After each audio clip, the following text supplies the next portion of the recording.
Et tout va mal. Les gens te critiquent, on dit n'importe quoi à ton sujet. Mais tu continues à bénir Dieu, à célébrer le Seigneur. On appelle ça la domination émotionnelle. Parfois, Dieu permet des problèmes, des difficultés dans ta vie parce qu'il veut t'enseigner la domination émotionnelle. Dieu permet parfois qu'on te critique, qu'on te calomnie, qu'on t'insulte, qu'on te trahisse. Simplement parce qu'il veut t'amener à monter dans une vie de domination totale.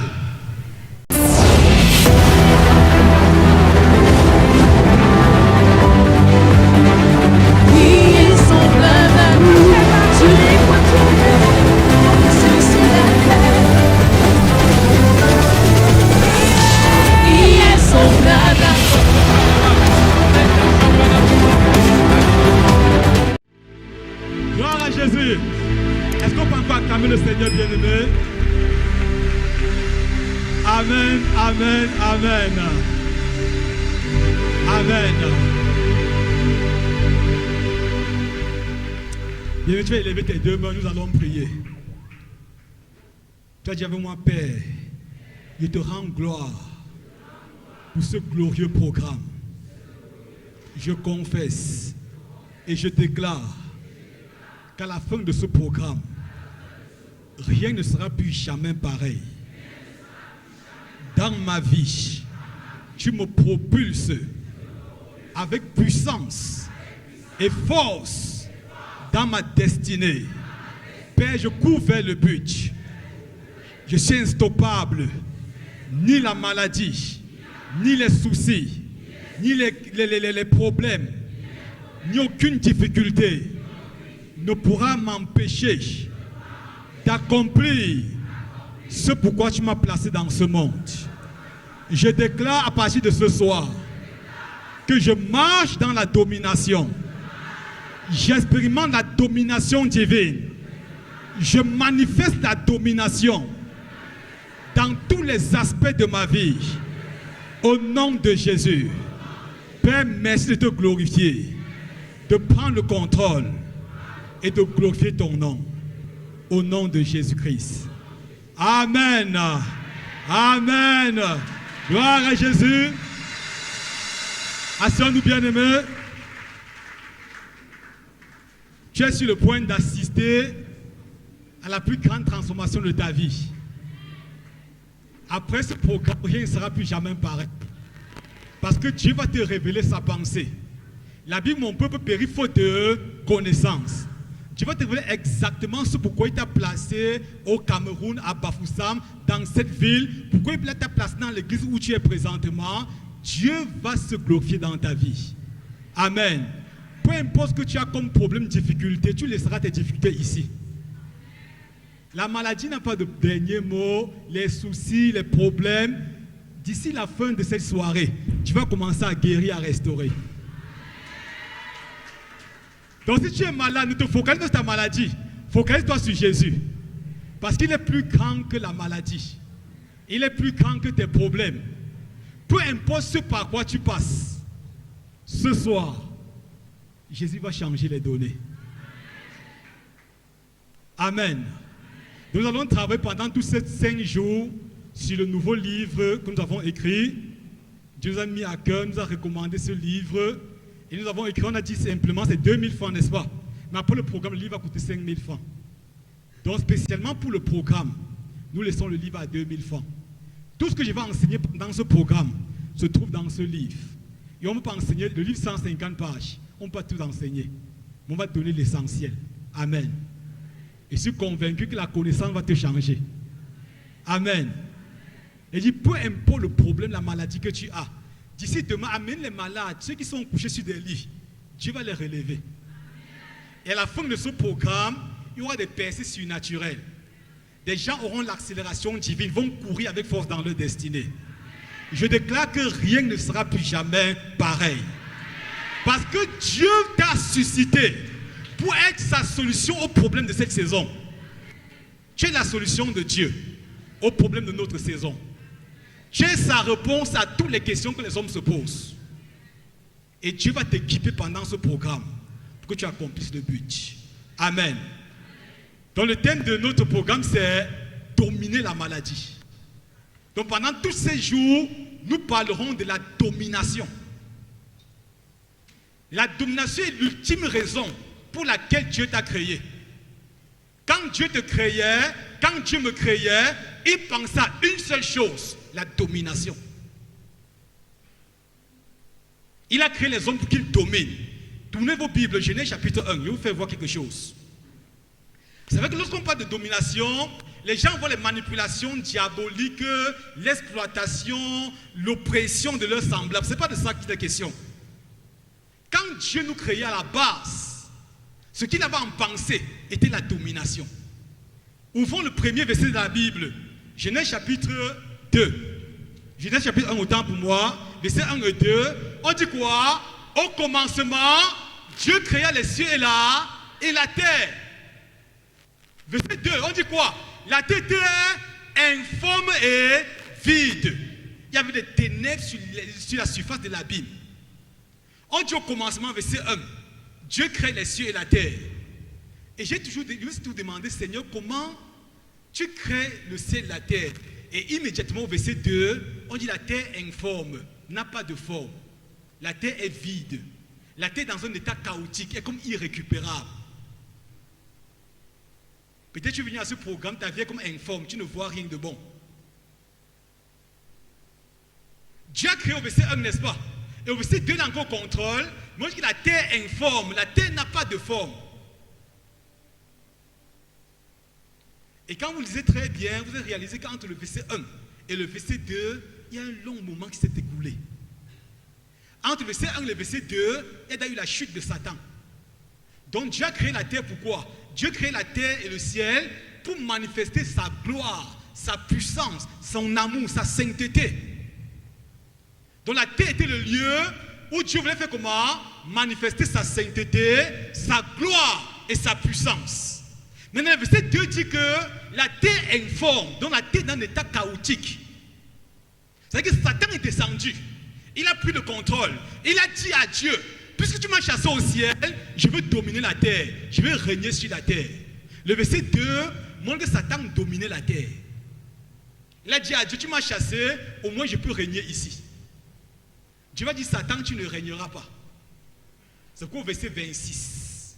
Dieu va maintenant dire, comme une conférence, l'assemblée des dieux, dont le Père, le Fils, le Saint-Esprit. Verset 26 du même passage. On dit, puis Dieu dit, faisons l'homme à notre... Et selon notre...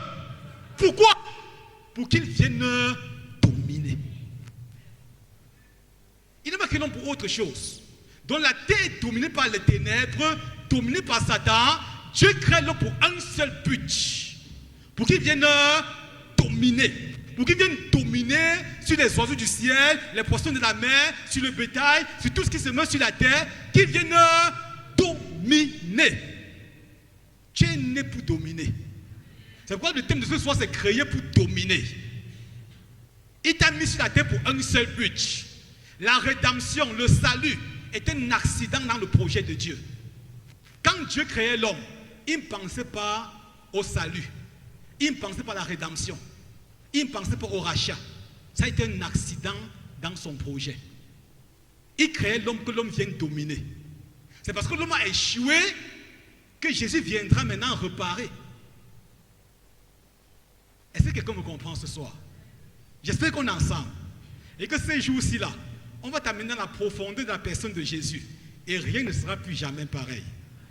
Amen. Donc quand on parle de salut, rédemption, c'est une bonne chose. Mais ce n'était pas ça le projet de Dieu. Quand Dieu te créait, à la base, c'est pour que tu viennes dominer. Que tu viennes être le reflet de la gloire de Dieu sur la terre. C'est la domination. Que tu viennes être la plateforme sur laquelle Dieu se manifeste, se déploie, agit sur la terre. Dieu veut que tu sois l'empreinte exacte de sa personne. C'est ça la domination. C'est quand l'homme va échouer que Dieu va passer à autre chose. Et que quand on parle de trop de rédemption et autres, c'est une bonne chose, n'est-ce pas? Le premier besoin de tout homme, c'est qu'on soit sauvé. Mais le salut n'était pas dans la pensée de Dieu à la base. La pensée de Dieu, c'est que tu domines. Que tu faisons l'homme à notre image, selon notre ressemblance, pour qu'il vienne dominer. Amen.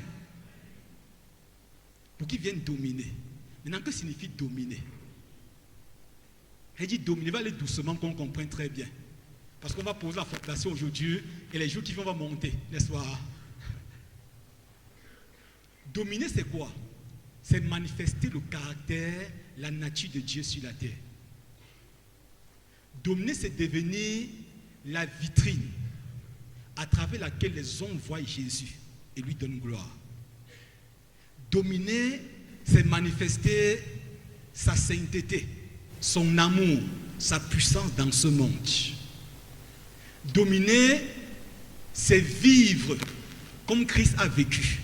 Jésus est le dominateur par excellence. On est ensemble. Dieu t'a créé pour ça, pour que tu viennes dominer. Dominer, c'est fait qu'à travers ta vie, les hommes voient le ciel.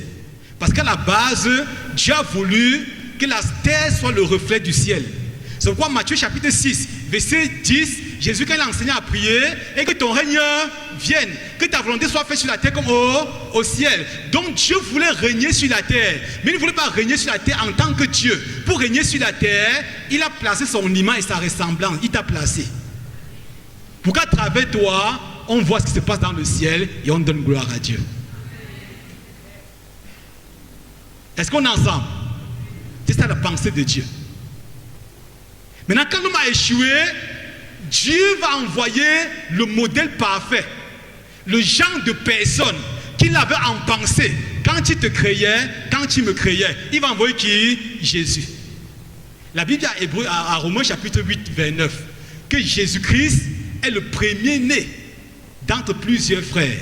Donc Jésus est notre grand frère. Et Jésus est venu sur la terre vivre le genre de vie que Dieu avait quand il te créait. Jésus n'est pas venu fonder une religion. Il n'est pas le chef d'une religion.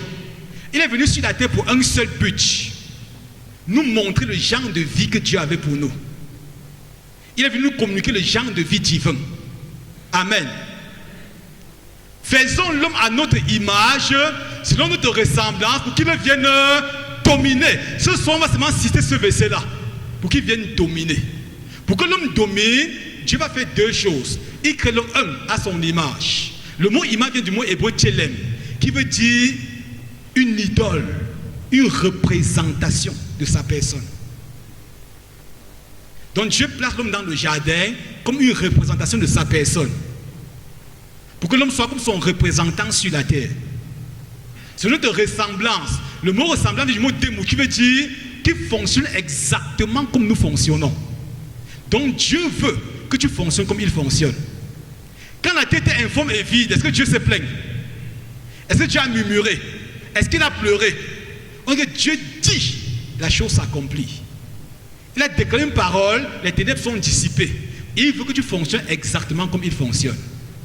C'est pourquoi ce programme, quand on va déclarer des paroles sur le cancer va sauter. Quand on va dire que l'arthrose va partir. Pourquoi? Parce qu'on va parler comme Dieu parle. On va parler le langage de Dieu. Nous allons fonctionner comme Dieu a fonctionné. Amen.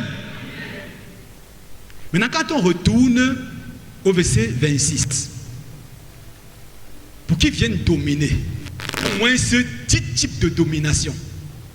Il existe au moins 10 sortes de domination. Et dans le livre, j'ai pris le temps de mentionner 6 sortes de domination. 6 sortes de domination. Quand on lit Genèse chapitre 1, Genèse chapitre 2, on voit qu'Adam a manifesté au moins 6 genres de domination. Amen. Lisez bien la Genèse, chapitre 1, chapitre 2. Adam, avant la chute, a manifesté au moins 6 sortes de domination. La première domination, c'est la domination physique. Dis à ton voisin, la domination physique. Dis-lui ça à haute voix, domination physique. La domination physique fait allusion à quoi? À la force physique, à la vigueur, à l'épanouissement dans ton corps. Que l'homme est un esprit qui vit dans un corps et qui possède une âme. On reviendra là-dessus plus tard. L'homme est un esprit qui vit dans un corps. Quand on parle de domination physique, il est question du corps, la santé du corps, l'épanouissement du corps. Dieu veut que ton corps soit en santé. Dieu veut, quand Dieu parle de domination physique, c'est la capacité de glorifier Dieu par son corps, en vivant dans une santé parfaite. D'être vigoureux, fort. Amen. Donc quand ton corps est malade, le corps n'est pas en train de glorifier Dieu comme Dieu veut. C'est pourquoi Paul va dire 1 Corinthiens 6, 19, glorifie donc Dieu dans ton corps et dans ton esprit. Donc la domination physique est la capacité de glorifier Dieu par sa santé. Une vie sans maladie. Une vie au-dessus des problèmes, des stress. Il y a les problèmes, mais tu es au-dessus. Comme je dis, Genèse chapitre 1, Dieu a dit à Adam qu'il faut cultiver et garder le jardin. Le jardin d'Éden était comme tout un genre d'Amsi. Adam a cultivé tout le jardin, n'est-ce pas? On ne voit nulle part Adam en train de dire que j'ai mal au rein, j'ai mal au dos, de mon médecin 55, j'ai mal à la tête. Il a cultivé, il était plein de vie, plein de force. Pourquoi? Il manifestait la domination. Nulle part il a dit, vous êtes couché sur un lit, que aidez-moi, ça ne va pas, l'arthrose veut me finir. Non, il n'a pas tenu ce langage. Pourquoi? Parce qu'Adam manifestait la domination. Avant la chute, Adam manifestait parfaitement la domination dans son corps. Regardez Genèse chapitre 1, Genèse chapitre 2, vous ne verrez nulle part Adam en train de dire que je suis malade. J'ai la fièvre, j'ai la typhoïde, j'ai l'hépatite, j'ai le cancer. Ça n'existait pas. Parce qu'il était maître de ce corps. Il soumettait ce corps au total contrôle de la volonté de Dieu. Et la volonté de Dieu, c'est que tu sois en bonne santé. 3 Jean 2. Je sais que tu prospères à tous et sois en bonne santé. Donc Dieu que tu sois en santé. Ésaïe 33, 24. Qu'aucun habitant ne dise je suis malade. Exode 15, 26. Il dit je suis l'Éternel, Dieu va ton médecin, le Dieu qui te guérit. Donc Dieu veut que tu sois en bonne santé. Quand tu ne mentes pas, bien aimé, le désir de Dieu, c'est que tu sois en bonne santé. C'est pourquoi quand Jésus va venir, Adam va échouer, n'est-ce pas? Et quand Adam va échouer, la maladie va faire son entrée dans le monde. Et la maladie, c'est la porte d'entrée dans la mort. Quand Adam va échouer, la maladie va faire son entrée dans le monde. Et quand Jésus viendra plus tard, qu'est-ce qu'il vient faire? Il vient restaurer et repositionner l'homme. Amen. Et Jésus qui est venu restaurer dit quoi? Jean 10. Il dit que le volet qui est Satan vient dérober, égorger et détruire. Détruire quoi? Ta santé, ton épanouissement, ta vigueur. Mais il dit, moi Jésus, je suis venu afin que mes brebis aient la vie. Et qu'elle soit dans l'abondance. Le mot vie, à Jean 10 est traduit par Zoé. Le genre de vie que Dieu possède. Dieu est venu pour que tu possèdes le genre de vie que Dieu a. Que tu vives une vie sans maladie. Est-ce que vous me comprenez ce soir? On est ensemble. Il est venu afin que mes brebis soient dans la plénitude de la vie. Lui-même, Jésus a vécu sur la terre. On le voit partout, en train de marcher à longueur de journée, parcourir des centaines de kilomètres. Nul peut le voir Jésus en train de dire, aidez-moi, priez pour moi, je suis malade. Pourquoi? Il manifestait, il nous montrait le genre de vie que nous sommes supposés vivre. Regardez Jésus, il parcourt des kilomètres, n'est-ce pas? J'ai réalisé que Jésus, à longueur de journée, enseignait. Le soir, il faisait la nuit de prière. Nul peut dire qu'il a eu l'insomnie, il a eu le surménage, il a eu les veines, il fallait s'éclater. Non, pourquoi? Il nous montrait le genre de vie que nous sommes supposés vivre dans ce monde. Amen. Et quand Jésus partait, pour nous donner la capacité de vivre ce genre de vie, qu'est-ce qu'il a fait? Il a donné le Saint-Esprit. Aucun homme ne peut vivre le genre de vie divin sans le Saint-Esprit. C'est qu'il a donné le Saint-Esprit. Ésaïe chapitre 11, verset 2. L'un des noms du Saint-Esprit, c'est quoi? Esprit de force. Il vient donner la force. Amen. Ésaïe 11, 2.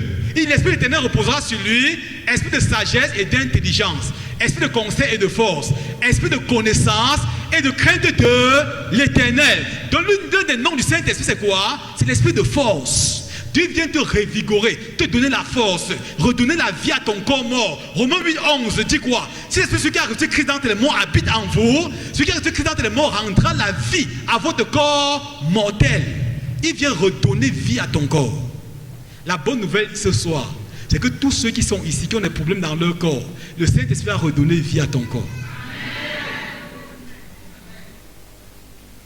Dès ce soir-ci déjà, il y a des gens qui seront visités. Si c'est un démon qui tenait ta santé, il sera obligé de partir. Amen. Il vient redonner vie. Pourquoi on enseigne? On peut venir en prier seulement. Mais on enchaîne le chemin que tu as. Si tu as un mauvais chemin, il sera difficile que Dieu opère. Il vient redonner vie. L'esprit de force habite en toi. Si tu as le Saint-Esprit, tu as l'esprit de force. L'esprit te revigore, te régénère, te propulse. Ésaïe chapitre 30, 40-30 dit quoi? Que ceux qui se confient en l'Éternel renouvellent leur force. Vous pouvez pas dire que la force est la gloire des jeunes gens. La force fait allusion à quoi? À une vie sans maladie, à une vie dans la santé, à une vie pleine, à une vie épanouie, à une vie bénie, comblée sur la terre. Il vient te donner cette force-là. J'ai vu dans la Bible des hommes comme Moïse, qui avait expérimenté l'esprit de force. À 120 ans, Dieu a supplié Moïse, que pardon, Moïse meure. Meurs, je t'enterre. Il était en pleine forme. Lisez Deutéronome 34. Il lit rapidement Deutéronome 34, verset 7. Deutéronome 34, 7 dit quoi? Regarde ce que Dieu dit. On dit Moïse était âgé de 120 ans. Lorsqu'il mourut, sa vue n'était point affaiblie et sa vigueur n'était point passée. On dit sa vue, 120 ans, n'est-ce pas? On dit sa vue n'était point. Donc Moïse ne dit pas comme j'ai mal aux yeux, je suis fatigué, mes yeux sont fatigués, donnez-moi les lunettes. Non. Quel est mon Nebo? Il regardait Canaan à des kilomètres. Il pouvait voir les rues de Canaan. On dit sa vue n'était pas affaiblie. Sa vigueur n'était pas passée. Dieu était plein de force. À 120 ans, il est monté au mont Nebo. Un mont comme le mont Cameroun, il est monté. Et Dieu l'a supplié que tu es trop solide, tu ne peux pas mourir. Meurs, je t'enterre. Amen. Et regardez le verset 5-6. Verset 5 dit quoi? Verset 5 dit, Moïse, serviteur de l'Éternel, mourut là dans le pays de Moab, selon l'ordre de l'Éternel. Il est mort selon l'ordre de l'Éternel. Et l'Éternel l'enterra dans la vallée au pays de Moab, vis-à-vis de Beth-Péor. Moïse n'a connu, personne n'a connu son sépulcre jusqu'à ce jour. Donc Dieu l'a supplié que je veux organiser ton funérail. Si tu meurs, je vais t'enterrer dignement. Pardon, meurs. Dis à ton voisin, je veux mourir quand je veux. Je ne serais pas surpris. Amen. Donc tu l'as supplié. Viens ne me refuse. Être malade. C'est pour ça que tu acceptes ça. Mais on va prendre le temps de démonter ce chemin-là. Et à partir de cette conférence-là, tu vas voir que la maladie n'est pas la volonté de Dieu pour ta vie. Tu vas vivre une vie en pleine santé. Amen. 120 ans, il était encore fort. Caleb, à 85 ans, quand on lit à Josué 14, 85 ans, Caleb a rappelé à Josué, qui a de cela 45 ans, que Moïse m'a fait la promesse de posséder la montagne d'Hébron. Je suis encore plus vigoureux que lorsque j'avais 40 ans. Donc je veux monter sur la montagne, conquérir des territoires, posséder des territoires. À quel âge? 85 ans. À 85 ans, elle était prête à partir vaincre des nations, posséder des territoires pour prendre son héritage. Il est encore vigoureux. Exode, Deutéronome, Josué 14, 15, 16. Il est encore plein de vie, de vigueur. À 84 ans, la plupart du temps, on a fatigué, n'est-ce pas? Mais il est encore plein de vie. Ça sera ton partage au nom de Jésus. La domination physique, c'est la victoire sur la maladie, le vieillissement, la fatigue. Tout ce qui veut détruire ton corps et t'empêcher de donner gloire à Dieu à partir de ton corps. Amen. On peut citer tellement d'exemples. On n'a pas assez de temps pour toucher les 6 types de domination ce soir. Mais première domination, c'est la domination physique. Dieu veut que tu sois en santé. Voilà un homme comme Élie. En une soirée, comme on disait, un roi 18. En une seule soirée, qu'est-ce qu'Élie a fait? Il a égorgé 450 prophètes de Baal. Il a son épée là. Il coupait leur cou. 450. C'est le plus grand boucher de tous les temps. C'est ça. Hein? Après, s'il est passé à une phase de prière intense.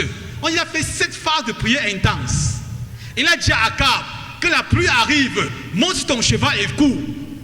Akab est monté sur le cheval. Quand Akab partait, il priait. Quand Akab partait, il priait. Quand la pluie a commencé, Élie a commencé à courir. La Bible dit qu'il a dépassé le char de Akab avec ses pieds. Le champion en combien de mètres? Il prenait le champion de 400 mètres, Dieu il le bat. Akab est parti. C'est dans votre Bible, n'est-ce pas? Ce que Dieu est biblique.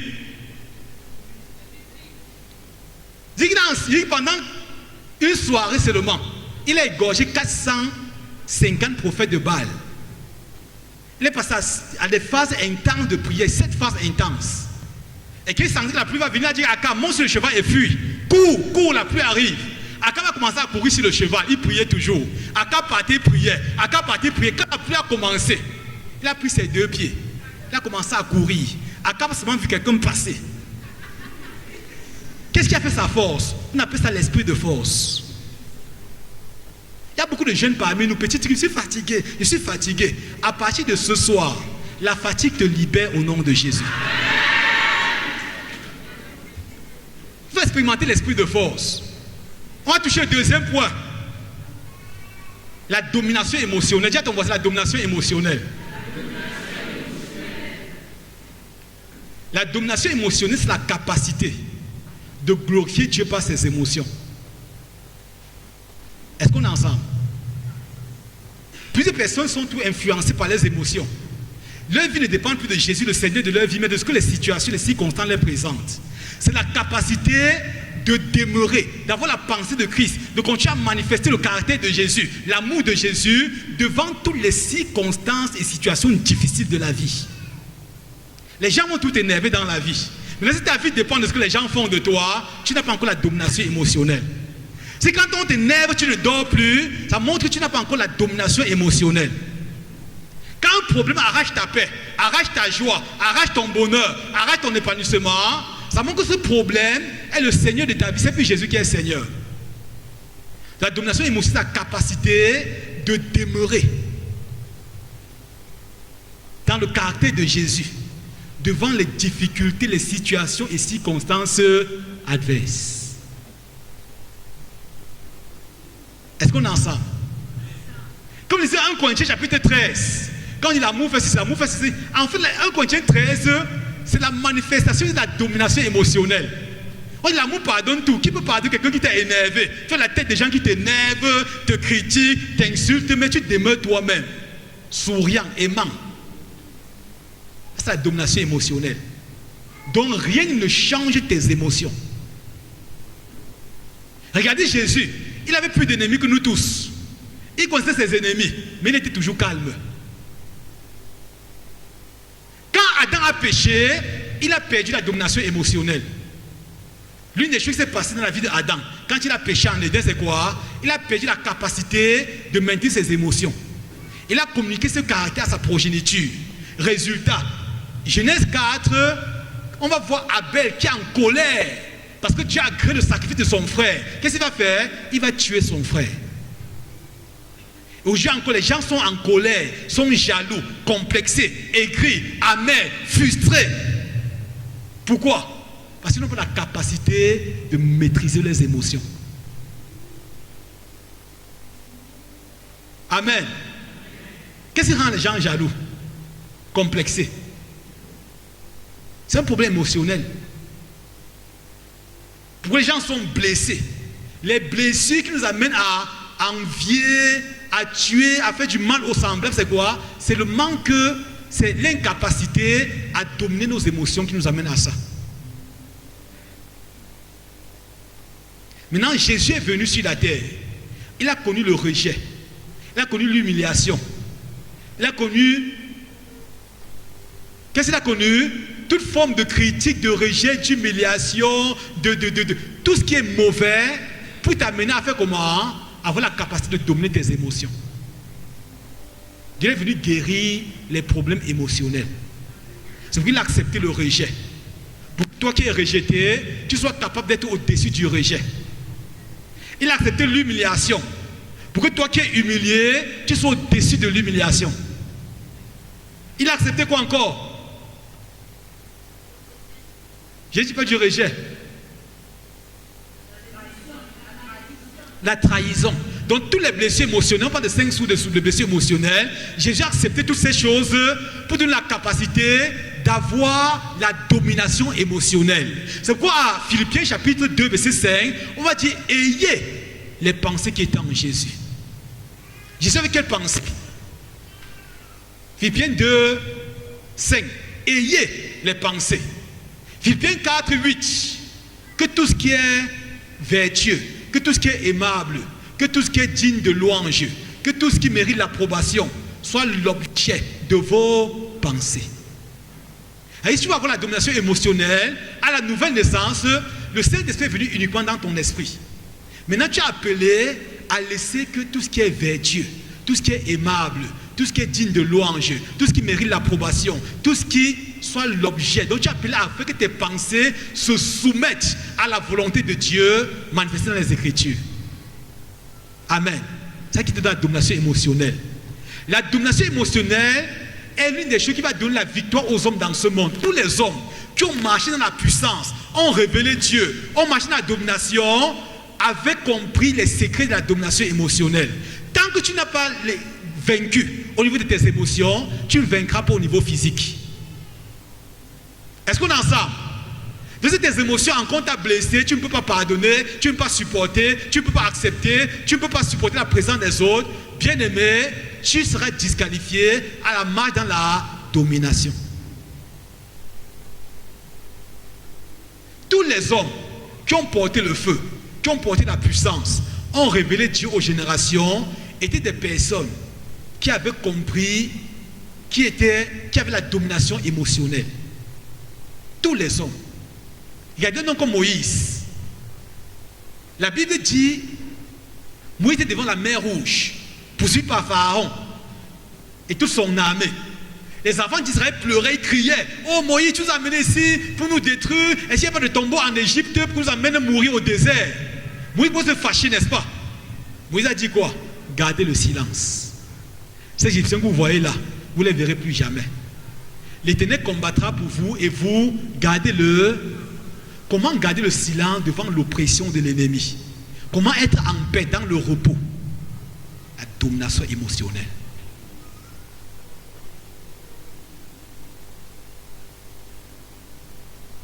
Est-ce qu'on est ensemble? Est-ce que tu as souvent la paix quand les gens te poursuivent, te critiquent, t'oppressent? Moïse est resté dans le repos. De la domination émotionnelle, c'est la capacité d'avoir le repos intérieur devant toutes les circonstances extérieures. Rien de l'extérieur n'influence ton repos intérieur. Il y a des tempêtes, des vents, mais à l'intérieur, tu es calme. Un homme comme David était poursuivi par Saül toute sa vie. Saül le cherchait partout pour le tuer. Partout on le pourchassait. Mais il a pu dire dans le Psaume 34, verset 2, je bénirai l'Éternel en tout temps. Sa louange sera toujours dans ma bouche. Domination émotionnelle. Comment tu continues à bénir l'Éternel quand tu as le sentiment que l'Éternel t'a abandonné et que ton ennemi veut te tuer? Son ennemi Saül était là, il voulait le tuer, n'est-ce pas? Mais il continue à dire, je bénirai l'Éternel en tout temps. Il faut la domination émotionnelle pour continuer à célébrer, à bénir Dieu quand tout va mal. Est-ce qu'on est ensemble? Et tout va mal. Les gens te critiquent, on dit n'importe quoi à ton sujet.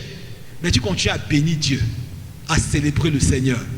On appelle ça la domination émotionnelle.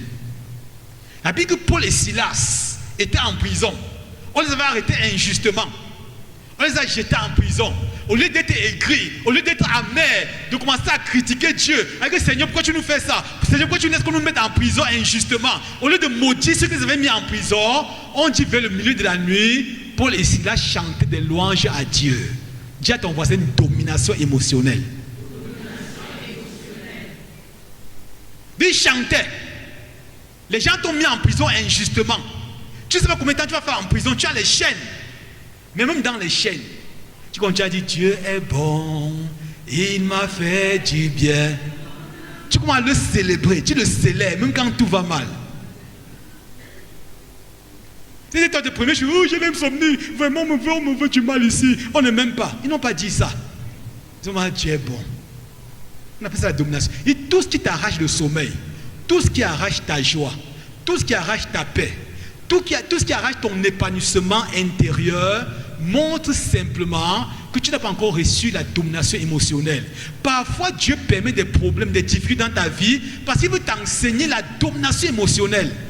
Dieu permet parfois qu'on te critique, qu'on te calomnie, qu'on t'insulte, qu'on te trahisse, simplement parce qu'il veut t'amener à monter dans une vie de domination totale.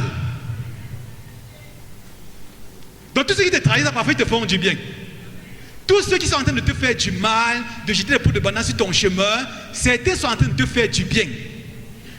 Dieu se sert de ces choses pour bâtir ton caractère, pour t'enseigner à marcher dans la domination. Tu veux vivre sans ennemis, tu es disqualifié pour la domination. La domination, moi je sais les problèmes. Amen. Jésus, le Fils de Dieu sur la terre, a connu des problèmes que toi et moi. Partout on l'accusait injustement. On disait n'importe quoi à son sujet.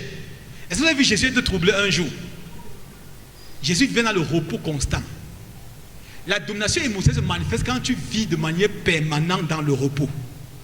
Quand rien ne peut troubler ton repos intérieur. Retenez ceci, bien-aimé.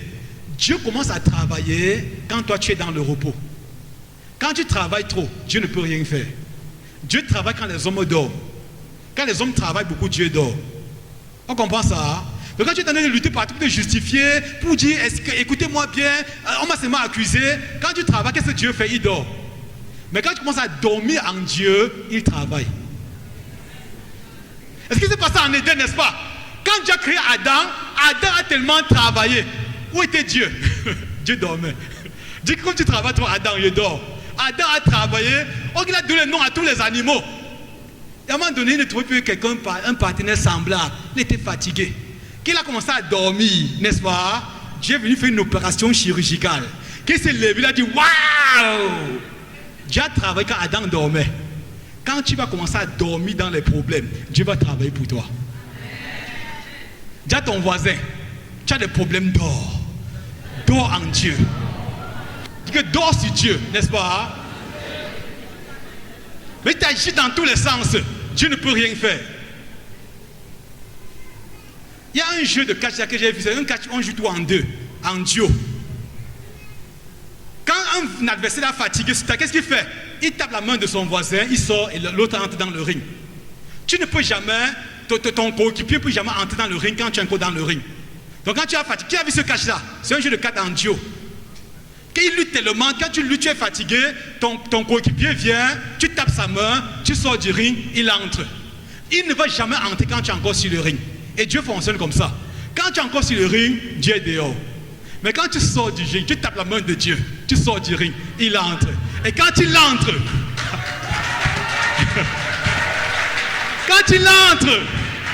il change les données. Donc peu importe par quoi tu passes, tu es en train de te bâtir, de te former à l'école de la domination émotionnelle. Dis à ton voisin, bienvenue à l'école de la domination émotionnelle.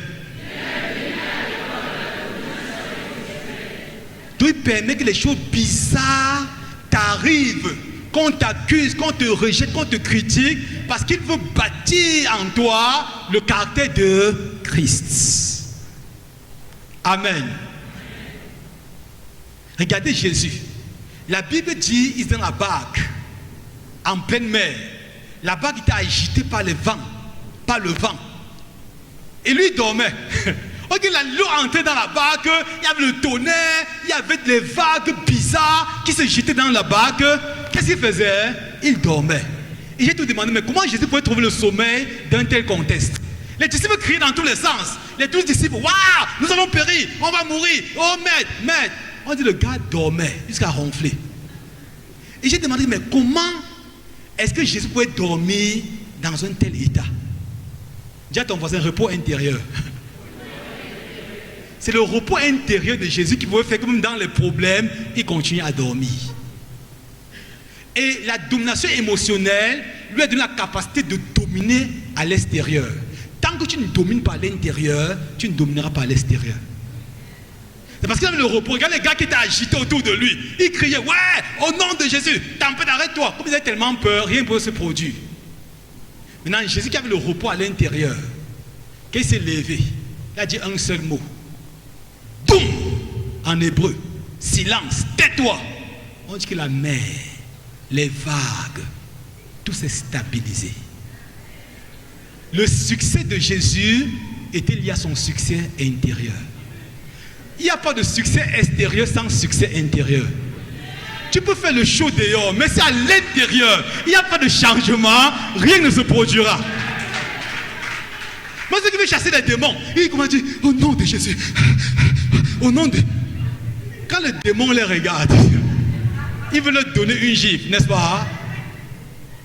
Quand tu as attaqué la nuit, au lieu d'être calme, tu ordonnes à cette petite entité diabolique qui est entrée dans ta maison de sortie. Tu vas t'agiter, tu prends l'eau, tu prends l'huile, tu prends le sel, tu t'embrouilles partout. Quand tu fais ça, tu comprends que celui-ci n'a pas encore la domination intérieure. Et quand il y a le calme à l'intérieur, qu'à l'extérieur tu peux dire, tais-toi, et ça s'accomplit. La tête est informe et vide au commencement. Dieu a pleuré, Dieu a pleurniché, Dieu a dit que la lumière... Si tu commences à agiter, ouais, qu'est-ce que les ténèbres me veulent? Qu'est-ce que les ténèbres me veulent? Les ténèbres disent, maintenant on va vraiment dominer.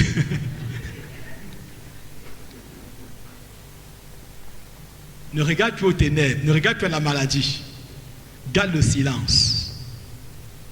Et Dieu va se glorifier. Amen. Troisième domination, la domination intellectuelle. Dis à ton voisin, domination intellectuelle. Dis à ton voisin, domination intellectuelle. Beaucoup de chrétiens pensent que Dieu a de la sagesse et l'intelligence pour que Satan utilise, n'est-ce pas? Donc quand on parle de l'intelligence, pour eux, non, ça n'en vaut pas la peine. Dieu veut que tu ne glorifies pas ton intelligence. La ressemblance de Dieu, c'est la capacité de réfléchir, de raisonner, d'apporter la solution aux problèmes des hommes comme Dieu fait. C'est pourquoi Dieu parle de la domination intellectuelle. La domination intellectuelle, c'est la capacité de glorifier Dieu sur la terre par ton intelligence. Amen. Donc l'intelligence n'est pas satanique, bien aimé, comme on a toujours dit. Dieu veut que par ton intelligence, tu le glorifies sur la terre. Regardez Adam en Éden. Un homme à lui tout seul a donné le nom à toutes les espèces qui existent sur la terre. Camille Mora démontre qu'il y a 8 millions d'espèces sur la terre. Il y a des espèces qui ont disparu entre-temps. Donc Adam à lui seul, tu t'appelleras fourmi, cochon, tu t'appelleras lion, lièvre. Ça, c'est une intelligence supérieure. On appelle ça la domination intellectuelle. Est-ce qu'on est ensemble?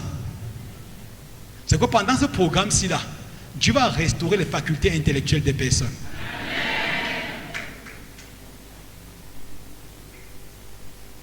À lui toute seule, il a donné le nom à toutes les espèces qui sont sur la terre.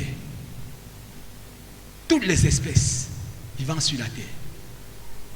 Et quand Adam a chuté, il a perdu ces capacités-là. Mais Jésus est venu restaurer. C'est pourquoi l'un des noms du Saint-Esprit, c'est l'esprit de sagesse et d'intelligence. Tu ne peux pas avoir le Saint-Esprit et être bête. Ce n'est pas possible. Un chrétien qui est Saint-Esprit, qui est le Saint-Esprit, qui est dernier en classe, n'a pas vraiment compris le Saint-Esprit. Ce n'est pas normal que tu portes en toi l'esprit supérieur, l'esprit de sagesse et d'intelligence, et que tu vives une vie de médiocrité. Ce n'est pas la volonté de Dieu. Ésaïe chapitre 11, 2 dit quoi? L'Esprit de l'Éternel reposera sur lui. Première chose, esprit de sagesse et d'intelligence. Donc Dieu veut que tu aies l'intelligence. La création de Dieu à la Genèse n'est pas achevée, la création est dynamique. Dieu a créé, n'est-ce pas? Il t'a donné l'intelligence que tu continues à créer d'autres choses. La seule différence que Dieu a créé est nihilo, à partir de rien. Nous sommes appelés à créer à partir d'éléments que Dieu a mis à notre disposition. Il existe des livres, des cantiques qui n'ont pas encore été chantés, des inventions qui ne sont même jamais montées dans le cœur des hommes, mais il te faut la domination intellectuelle pour amener ces choses à la manifestation. Est-ce qu'on est ensemble? Dis à ton voisin la domination intellectuelle. Dieu veut changer l'intérieur. C'est pourquoi ceux qui ont des problèmes mentaux, pendant ce programme, Dieu va guérir, Dieu va les visiter. Amen. Là, ils aiment toutes ces maladies bizarres qui touchent la tête. Dieu va restaurer ton intelligence. Les hommes comme Daniel ont manifesté la domination à Babylone par quoi? Par l'intelligence. Et que Daniel était assis à Babylone, au milieu des sorciers, des occultistes, des magiciens. Mais quand on évaluait Daniel et tous les sorciers, on trouvait Daniel et ses compagnons 10 fois plus intelligents. L'un des techniques de Satan aujourd'hui, c'est quoi? Ça fait comprendre aux gens que tu entres dans telle chose, tu seras intelligent. Non, la vraie intelligence vient de Dieu. Satan est un séducteur, un menteur. Il ne peut pas te donner de l'intelligence. Daniel est au milieu des occultistes, n'est-ce pas? On dit qu'il était 10 fois plus intelligent. Un homme comme Joseph a brillé par quoi? Par son intelligence. Qu'il a expliqué le projet de Dieu à Pharaon. Pharaon a dit quoi? Est-ce qu'on peut trouver un homme aussi intelligent que celui-ci? Le roi de Salomon a pris tout son éclat quand il a reçu quoi? L'esprit d'intelligence, de sagesse. Quand on lit le livre des Proverbes, la sagesse se révèle comme quoi? La capacité de connaître la vérité. Maintenant, l'intelligence a la capacité de mettre, d'appliquer cette sagesse devant les situations de la vie. Salomon a brillé par son intelligence. Et Dieu veut encore que plusieurs chrétiens brillent par leur intelligence. La domination intellectuelle. Il veut restaurer notre intelligence. Tu peux être à l'église, tu chantes les mêmes cantiques tout le temps. Il faut que Dieu te donne l'intelligence renouvelée. Et la domination intellectuelle, la clé de la domination intellectuelle, c'est quoi? C'est l'intelligence spirituelle. Amen. Comme vous lisez Romains chapitre 12, verset 2, on dit quoi? Soyez transformés par le renouvellement de l'intelligence. Ça veut dire quoi? Dieu veut transformer notre intelligence. Quelqu'un qui n'a pas encore reçu le Saint-Esprit, n'est pas né de nouveau, n'a pas encore l'intelligence renouvelée. Or, la clé de la domination intellectuelle, c'est quoi? C'est l'intelligence spirituelle. Pour entrer, faire des créations, des inventions. Plusieurs ici sont remplis de potentiel, mais aussi longtemps qu'ils ne vont pas expérimenter l'esprit d'intelligence, la domination intellectuelle, ils vont quitter la terre sans accomplir ce pourquoi Dieu les a établis sur la terre. Mais la bonne nouvelle, c'est que Dieu va activer ton intelligence. Il va te donner l'intelligence spirituelle. Regardez à Exode 31. On dit Bethsaël et Oholiab, Exode 31, étaient remplis d'intelligence, l'esprit d'intelligence pour toute forme d'ouvrage. Ils ont fabriqué les parfums, cousu des vêtements, fabriqué tellement de choses, des ustensiles. Parce qu'ils ont reçu quoi? L'esprit d'intelligence. Nous avons encore besoin de l'esprit d'intelligence pour créer, pour inventer, pour faire de grandes choses pour la gloire de Dieu. Amen. Quand j'ai écrit mon livre, le dernier livre aussi, Dieu m'a fait expérimenter ce qu'on appelle l'intelligence spirituelle, l'esprit d'intelligence. Quand Dieu m'a demandé d'écrire, je ne comptais pas écrire un livre. Et un matin, Dieu m'a dit maintenant écris. À moins de 10 jours, quand l'esprit d'intelligence vient, ça coule. Tu fais des inventions, Dieu commence à mettre les choses dans ta tête. Et tu as besoin de cet esprit-là pour t'en sortir dans ce monde. C'est l'un des noms du Saint-Esprit, esprit d'intelligence. Tous les jeunes qui sont parmi nous, vous ne quitterez pas la terre sans avoir fait des inventions dans votre domaine. Dieu veut qu'on invente, mais il faut l'esprit d'intelligence. Amen. Allons rapidement compte tenu du temps. Et la domination financière, j'ai demandé domination financière. Le temps ne nous permet pas, dans le livre il développe ça profondément, le temps ne nous permet pas d'entrer dans tous les détails. Dis la domination financière. Dieu veut que tu domines sur le plan financier. Plusieurs chrétiens pensent que l'argent c'est pour Satan, n'est-ce pas? C'est-à-dire que Dieu a dit heureux les pauvres, quand le royaume de Dieu a eux. Il n'est pas question des pauvres financièrement. Il est question des pauvres en esprit, des gens qui ont soif de Dieu, des gens qui veulent que Dieu vienne et change leurs conditions. Cette pauvreté-là. Il n'est pas question de pauvreté, de manque de tout. Plusieurs chrétiens confondent piété et pauvreté. On pense qu'être pieux, c'est être pauvre. On pense que tu es spirituel quand tu as toutes les vieilles vestes, toujours les bizarres. C'est là qui montre que tu es spirituel. C'est faux. Dieu veut que tu prospères à tous égards maintenant. Quand on lisait le livre de la Genèse, dans la Genèse chapitre 1, quand on dit pas de l'or, du bélium, des pierres précieuses dans la Genèse, tous ces objets précieux sont liés à quoi? À la richesse. Quand on parle des 4 branches du fleuve de la Genèse, les 4 branches du fleuve, les noms des 4 branches ont rapport avec l'abondance, la prospérité financière. Dieu veut que tu prospères financièrement. Inversement, l'évangile de prospérité, qui nous parle de la fureur de vivre, l'évangile du succès, qui rend l'homme esclave du bien matériel, déshonore Dieu. Vous voyez un peu le paradoxe? Dieu veut que tu prospères financièrement. Si tu deviens esclave d'argent, tu n'honores plus Dieu.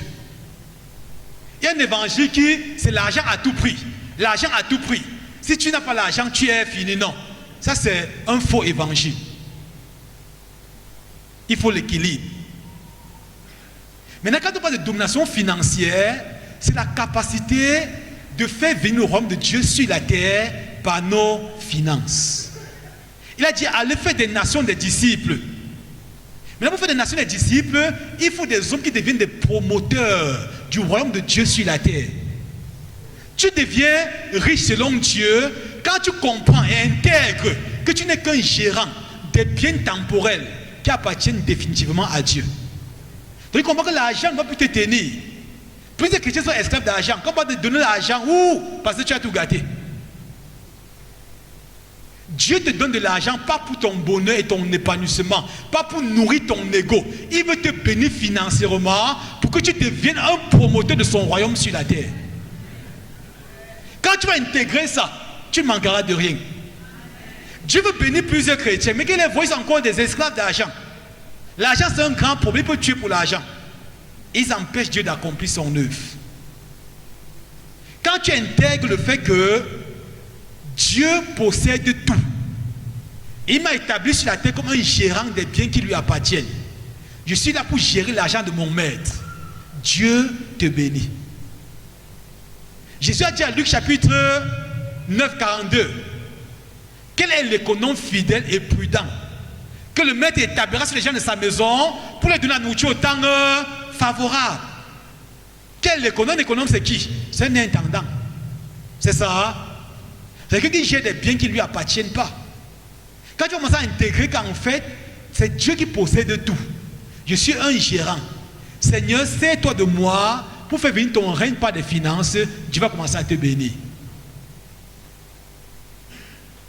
Amen. Dieu veut te bénir pas pour ton ego.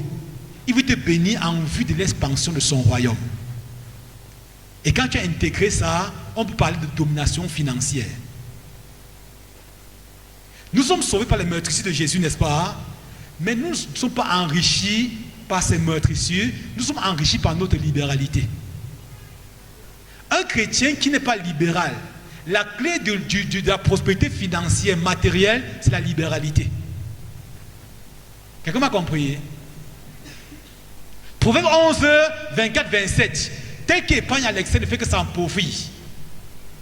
Tel qui donne libéralement s'enrichit. L'âme de défiance sera rassasiée et celui qui arrose sera. 2 Corinthiens chapitre 9, versets 6 à 8. 2 Corinthiens 9, 6 à 8. Je vais rapidement lire, on va le suivant. Le temps est vraiment passé. On va aller rapidement. Parce qu'il faut qu'on prie ce soir. Dans ce soir, tu vas commencer à visiter des personnes. Et tous les jours, tu vas tellement visiter. Tu m'as fait comprendre qu'à la fin de ce séminaire, rien ne sera plus jamais pareil. Tu as sorti la vie chrétienne bizarre, ordinaire, fade. Et va expérimenter Dieu dans toute sa puissance. Amen. 2 Corinthiens chapitre 9. 2 Corinthiens 9, versets 6 à 8. Il dit, sachez-le. Paul dit à qui aux Corinthiens, sachez-le. Celui qui sème peu, moissonnera peu. Celui qui sème abondamment, moissonnera abondamment. Que chacun donne comme il a résolu dans son cœur, sans tristesse, ni contrainte. Car Dieu aime celui qui donne avec joie. Verset 8 qui est le plus important. Et Dieu peut vous combler de toutes sortes de grâces, afin que possédant toujours, en toutes choses, de quoi satisfaire à tous vos besoins, vous ayez encore en abondance pour toute bonne. J'aime ce verset-là. Il dit Dieu peut vous combler de toutes sortes de biens, de richesses, afin que possédant tout, en toutes choses, vous ayez encore en abondance pour toute bonne œuvre. Donc Dieu veut, l'une des clés de la prospérité financière, c'est la libéralité. Je suis parfois choqué quand tu as certains chrétiens investis dans l'œuvre, sèment dans l'œuvre, non, le pasteur veut dans l'argent. Ils ne comprennent pas. Apprends à investir dans l'œuvre, à investir dans la vie des gens qui t'entourent, à investir dans la vie de tes voisins, des membres de ton quartier. Investis. Dieu donne la sémence à qui? Au sémeur. Aussi longtemps que tu n'as pas l'esprit de sémeur, tu n'auras pas la sémence. Amen. Allons rapidement au quatrième point. 5e domination. La domination satanique. Il ne demande pas de répéter ça. La domination satanique. Retenez ceci bien avant qu'on ne finisse. Parce qu'il faut qu'on prenne le temps de vraiment prier. Le temps va très vite.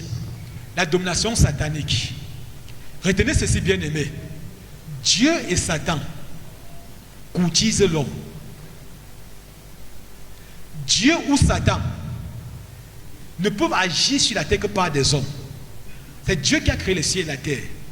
Mais dans sa souveraineté, Dieu a choisi d'agir sur la terre par les hommes.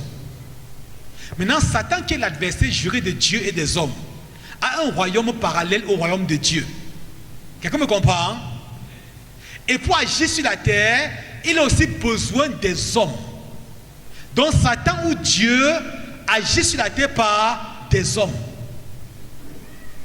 Maintenant, Satan veut des personnes qui vont corrompre, va pervertir et leur donner la puissance pour manifester sa domination sur la terre. C'est à ce moment qu'on va voir les sorciers, les méchants, les jaloux.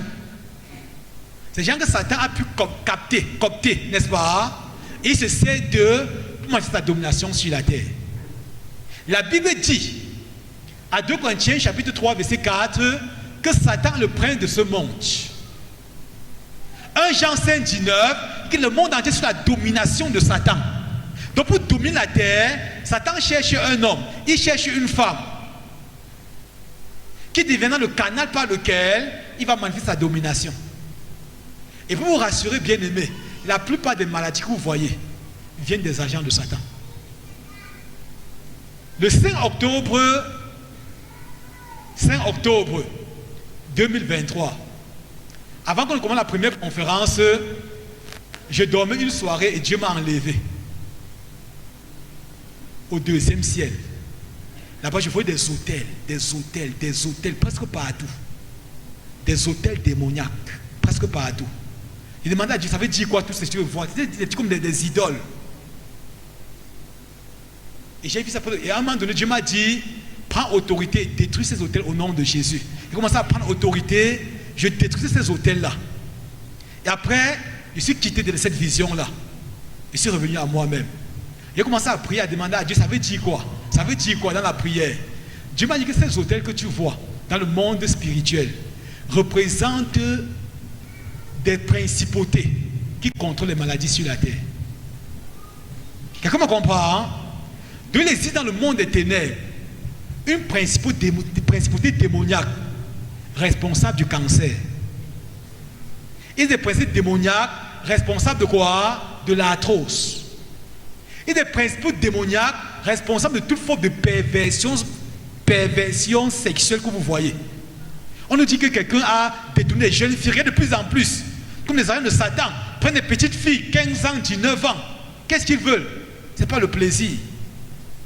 Regarde les hommes qui portent après les hommes, qu'est-ce qu'ils veulent? Ce n'est pas le plaisir. Toutes ces perversions sont entretenues par des principautés démoniaques. La plupart des maladies, c'est pourquoi on va prier tout à l'heure. Quand il veut commencer à ordonner, vous voyez que beaucoup de maladies que vous estimez être physiologiques, vous allez voir que c'est spirituel. La fois que nous avons vu, n'est-ce pas? Vous allez encore voir cette fois-ci. Plusieurs maladies sur la terre. Vous voyez que les maladies se multiplient de plus en plus, n'est-ce pas? Les années qui viennent, d'abord, ça se multiplie davantage. Beaucoup de cancers par expérience viennent du monde des ténèbres. Il y a des sorciers dans les familles là, capables de jeter le cancer. Or, en fait, ils ne sont que des instruments que des principes démoniaques utilisent sur la terre pour accomplir leur volonté. Et les agents de Satan vont tout faire pour pénétrer toutes les sphères de la société. Le sport, l'économie, la politique. Satan, pour apporter la domination, pénètre toutes les sphères. Pour apporter la domination satanique. Maintenant, si les chrétiens restent seulement des chrétiens de dimanche, Dieu est bon et il reste là, Satan va gagner le monde entier. Les chrétiens sont appelés à grandir pour évincer et détruire la domination satanique. Est-ce qu'on est ensemble? Satan, pour agir sur la terre, va multiplier toutes ces perversions-là. Il entretient ces choses pour mettre les gens dans la servitude et l'oppression, la maladie. Maintenant, il faut des hommes et des femmes, c'est pourquoi on fait des séminaires, qui vont comprendre et vont avoir l'autorité pour annuler et détruire les œuvres du diable. Amen. J'insiste là-dessus. Parce que tous les sphères de la société, Satan fait son entrée. Il envoie ses agents. Qu'est-ce qu'ils viennent faire? Rendre les gens malades, oppressés, possédés, bloqués, enchaînés. Maintenir les gens dans la maladie. La bonne nouvelle, c'est que pendant cette conférence, les œuvres de Satan seront détruites. Amen. Chaque fois que Satan va prendre la domination, il procède par deux choses. La séduction, trois choses, le mensonge et la ruse. Quand Dieu te dit qu'il veut te donner la domination intellectuelle, Satan, pour te faire comprendre que la domination intellectuelle, va te mentir. On va te dire que si tu entres dans telle affaire-ci là, on va te rendre intelligent. On va te rendre financièrement puissant. Or, la domination financière appartient à Dieu. Donc Satan, c'est un menteur. Il ment la jeunesse. Il ment plusieurs personnes. Il leur fait comprendre qu'il va leur donner ce que Dieu veut leur donner. On va te dire, si tu fais telle chose, on va te donner telle chose. Donc Satan, c'est un menteur. Il a menti au premier Adam. Et la chute de l'homme est arrivée. Il a menti à Jésus, le second Adam. Il ne va pas changer de méthode avec toi. Il va continuer à te mentir. Il ne change pas de méthode. La ruse, séduction et le mensonge. C'est comment voir la dernière domination, la domination divine. Dis à ton voisin la domination divine. C'est par là qu'on va finir ce soir, la domination divine. La plus haute forme d'expression de domination, c'est la domination divine. Le plus grand, le plus puissant de toutes les dominations, la plus grande, la plus puissante, c'est la domination divine. Ça veut dire que Dieu veut régner sur la terre. Quand il dit que ton règne vienne, Dieu veut que son règne vienne sur la terre. Mais il ne va pas venir, son règne ne viendra pas avec lui en tant que Dieu. Il va chercher un homme, une femme, un jeune homme pour faire venir son règne. Dieu veut que son règne vienne par les hommes. Maintenant, quand tu te disposes, tu dis Seigneur, me voici. Je veux que tu domines par moi. Le règne de Dieu vient sur la terre par toi. Ça ne va pas de la domination divine. Quand vous êtes 2 Corinthiens chapitre 5 verset 20, Paul va dire que nous sommes quoi? Des ambassadeurs. Un ambassadeur c'est qui? C'est le représentant d'un État dans un autre État. Nous sommes les ambassadeurs d'où? Du ciel. Et que nous représentons le ciel sur là. Donc Dieu veut qu'à partir de ta vie, les gens voient ce qui se passe au ciel et donnent gloire à Dieu. C'est ce que Dieu attend de chacun de nous. Regardez, est-ce qu'un Tchadien peut représenter le Cameroun en France? Un Sénégalais peut représenter le Cameroun aux États-Unis? Donc tu vois un Sénégalais aux États-Unis que non, je suis ambassadeur camerounais, vous pouvez croire en ça? Il en est de même du royaume de Dieu. Il n'y a qu'un citoyen du ciel pour représenter le ciel sur la terre. Aussi longtemps que tu n'es pas citoyen du ciel, il sera difficile que tu apportes la culture du ciel sur la terre, que tu apportes les valeurs du ciel sur la terre. Voilà que la domination divine commence par une rencontre sincère avec Jésus-Christ. Et que tu fasses la rencontre de Jésus qui vient dans ta vie. Et quand Jésus vient dans ta vie, ça ne suffit pas. Et que tu bâtisses une communion forte et profonde avec lui. Quand Jésus commence à dominer totalement ta vie, il peut t'utiliser pour apporter sa domination partout où tu vas. Tu deviens son prolongement sur la terre. Quelqu'un me comprend, hein? Qui va être un prolongement de Jésus ici? Regardez quelque chose avant qu'on ne finisse. Demain, on va commencer un peu plus tôt. On a commencé un peu tard aujourd'hui. Lisez Marc chapitre 3, versets 14-15. On dit, parlant de Jésus, puis il établit les 12 pour les avoir avec lui. C'est ça. Ensuite, pour les envoyer prêcher, avec le pouvoir de chasser les démons. Il y a 3 choses. Voilà les 3 clés de la domination divine. On dit il établit les 12. 1. Premièrement, pour les avoir avec eux, ça renvoie à l'intimité. Dis à ton voisin intimité. La domination divine commence quand les hommes sont intimes à Dieu. Quand ils connaissent Dieu profondément, intimement. Ça, c'est la première chose. Aussi longtemps que tu n'as pas d'intimité avec Jésus, tu ne peux pas révéler Jésus après sa domination sur la terre. Il faut première chose, intimité. On dit maintenant, deuxième chose, ensuite les envoyer prêcher. Deuxième clé de la domination divine, c'est quoi? C'est être un homme de la parole de Dieu. On ne prêche pas nos idées, on prêche la parole. Donc si tu veux avoir la domination, il faut faire comment? Être une personne qui connaît la parole. Troisième chose, avec le pouvoir de chasser les démons, ça renvoie à quoi? Au déploiement de la puissance. La vie chrétienne, c'est la puissance, c'est la philosophie. C'est la morale. Quelqu'un m'a compris? Une vie chrétienne sans puissance, c'est la morale. Une vie chrétienne, c'est la puissance, c'est la philosophie. C'est pourquoi on dit troisièmement, avec le pouvoir de chasser le déploiement de la puissance.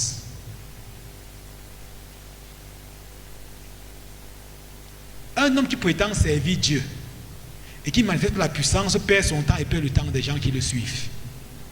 Donc s'il vient ce soir dire que on va faire telle chose, et que je perds votre temps, si vous ne croyez pas que Dieu guérit, et que ça veut perdre mon temps et perdre votre temps, est-ce qu'il perd le temps de quelqu'un ici ce soir? C'est pourquoi on va commencer ce soir par le dernier pour la domination divine. On va arrêter ça ici ce soir, n'est-ce pas? Et on va prier.